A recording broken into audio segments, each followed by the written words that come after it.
Dear CiCea members and friends, my colleagues and I are very pleased to participate in this year's conference. Today's presentation is entitled Critical Consciousness and Critical Citizenship: Educational Practices in the Course of Social and Civic Education. In the context of this paper, we will attempt to highlight the importance of the concept of critical consciousness developed by Paulo Freire in promoting and cultivating critical citizenship through the pedagogical praxis of the social and civic education subject taught in the 5th and 6th grades of Greek primary schools.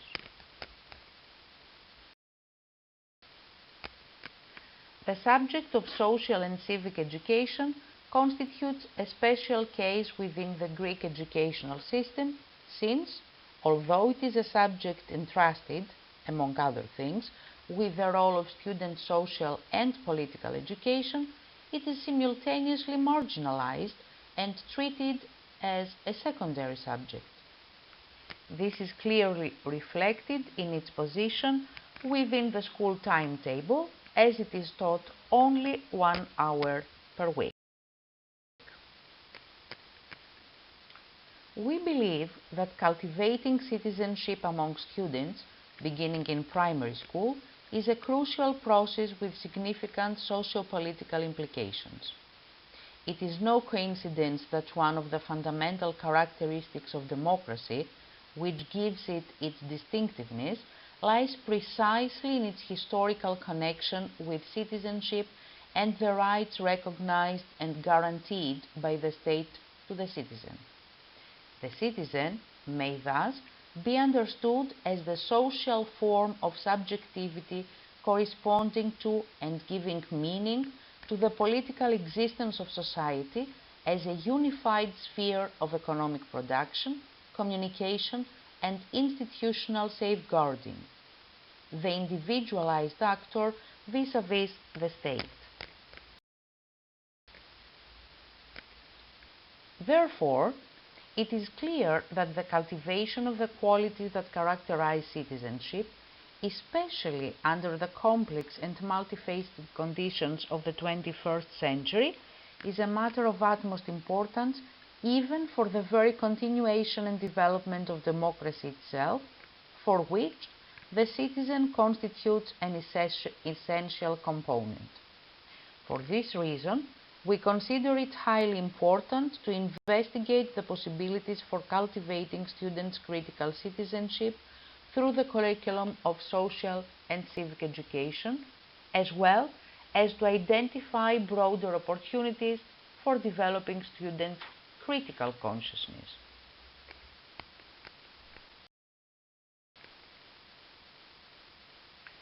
This paper seeks to approach answers to the following questions.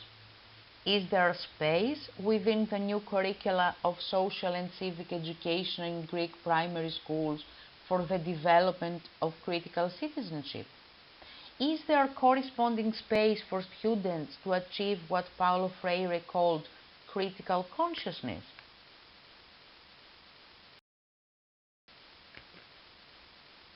The Brazilian educator Paulo Freire is a figure of central importance and a pillar of critical pedagogy. Born in Recife, Brazil, and deeply influenced by the Great Depression in 1929, he devoted his life to improving the lives of the poor.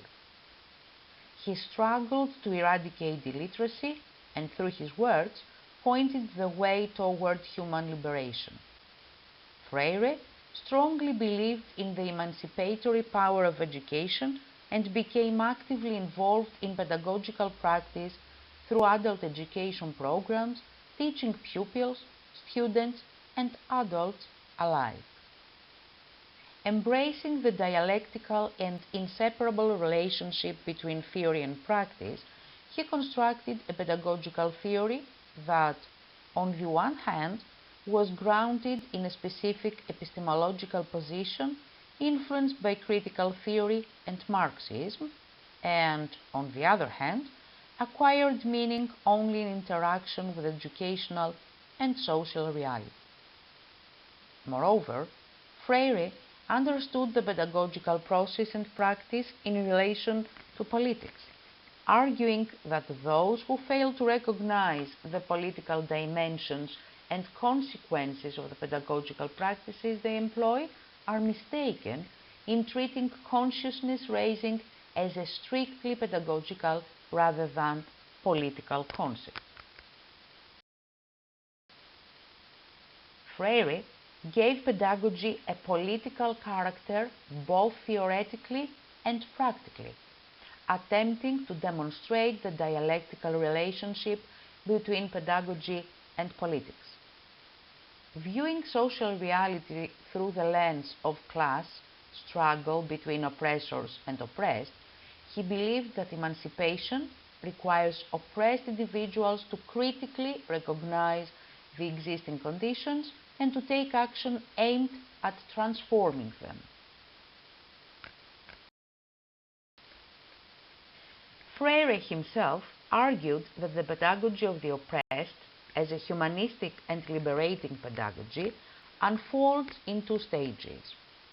In the first stage, the oppressed unveil the world of oppression and commit themselves through action to transforming it. In the second stage, once the oppressive reality has been transformed, education ceases to belong exclusively to the oppressed and becomes the education of all people in the collective effort for social liberation. In both stages, and always through radical action, the culture of oppression confronts the culture of liberation. Freire did not attempt to elevate education as the supreme means of social transformation. However, he sought to make it clear that without education, social transformation cannot be achieved. Additionally, Freire criticized what he termed the banking concept of education, according to which knowledge is treated as a gift bestowed by those who consider themselves knowledgeable upon those they regard as ignorant. In this way, ignorance is projected as something belonging to others, a phenomenon Freire considered characteristic of the ideology of oppression.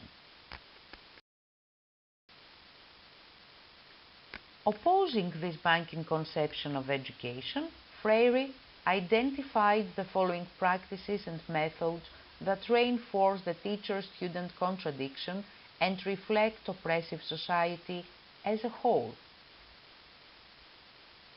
The teacher teaches and the students are taught. The teacher knows everything and the students know nothing.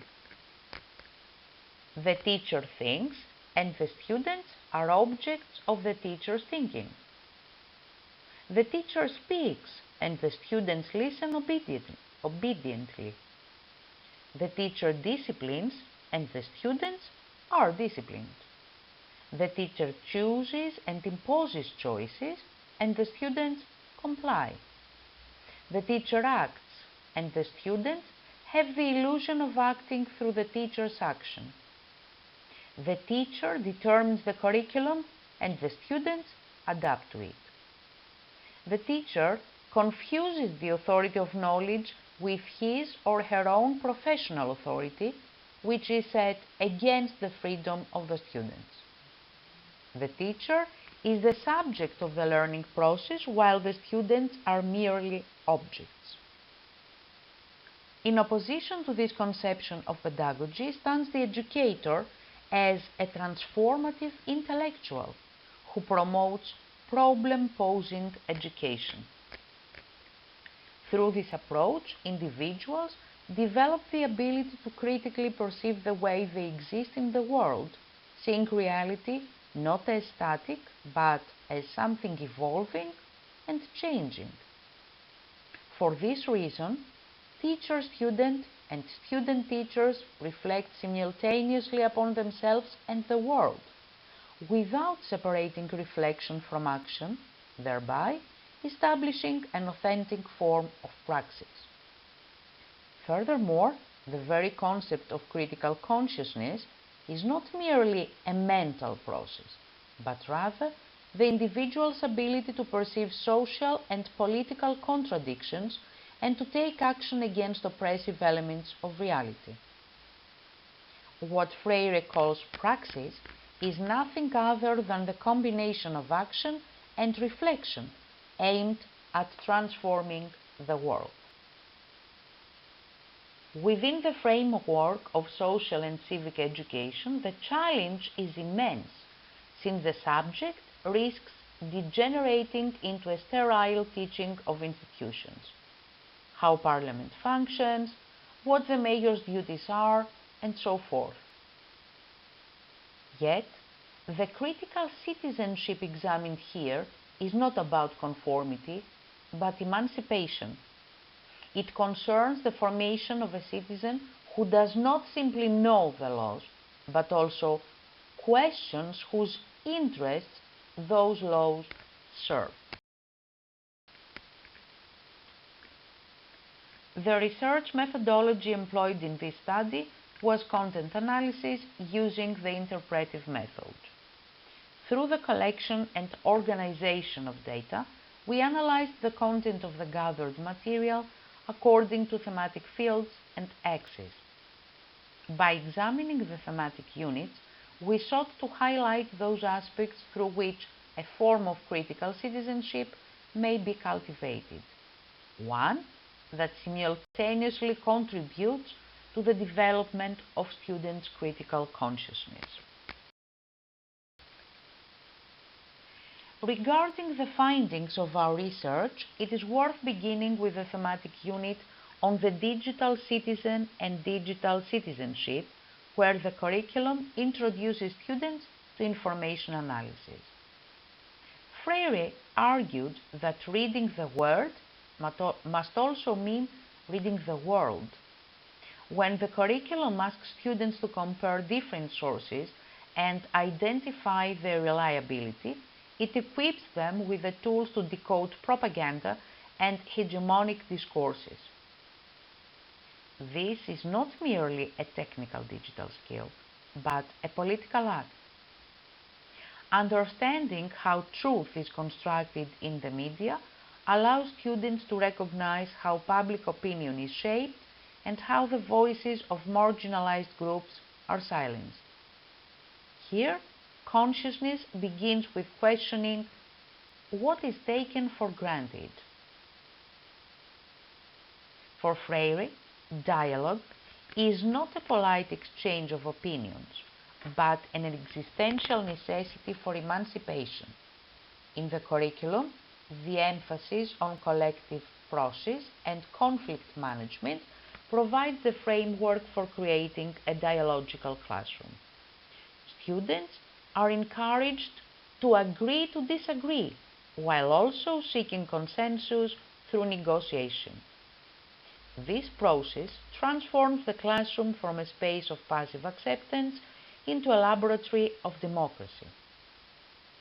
Critical consciousness emerges when students realize that their own voice acquires value only when connected with the voice of the other in a shared search for truth.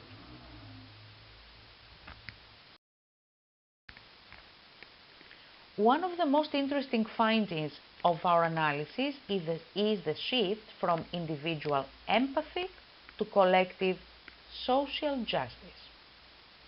The curriculum explicitly refers to social inequalities and exclusion.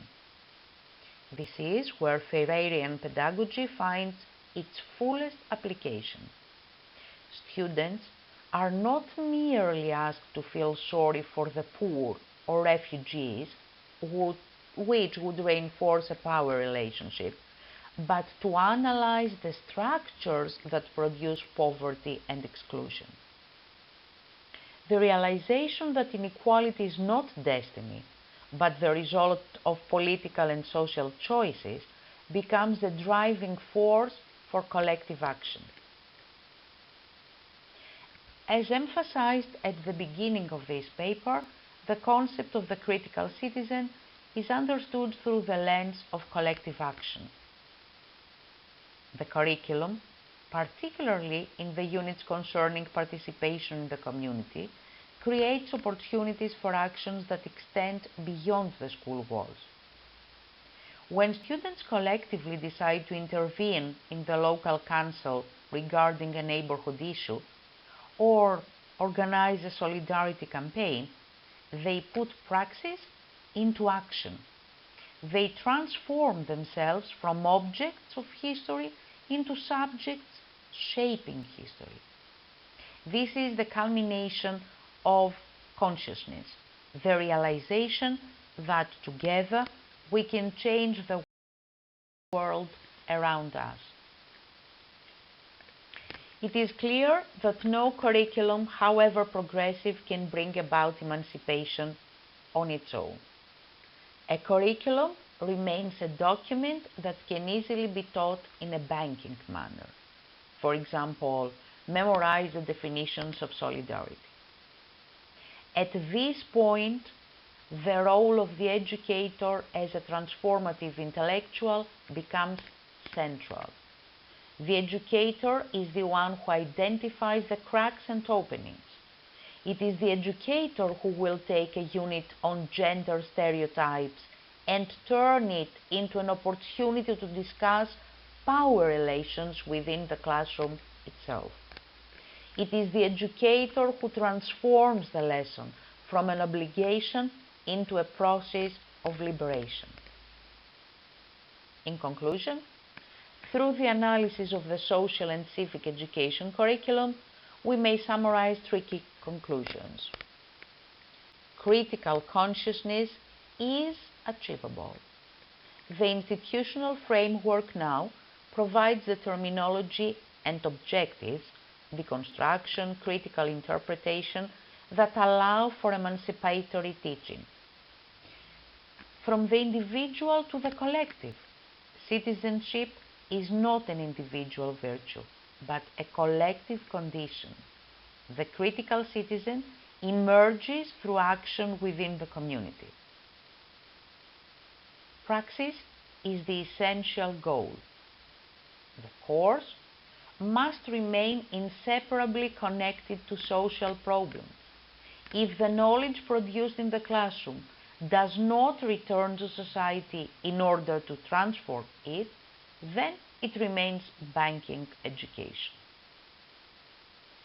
The crucial question for the Greek school system is whether it will continue producing adapted citizens or whether it will dare to cultivate critical citizens.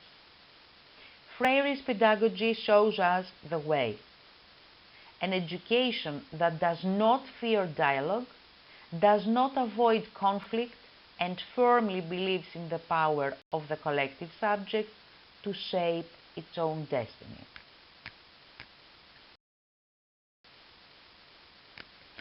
Thank you for your attention.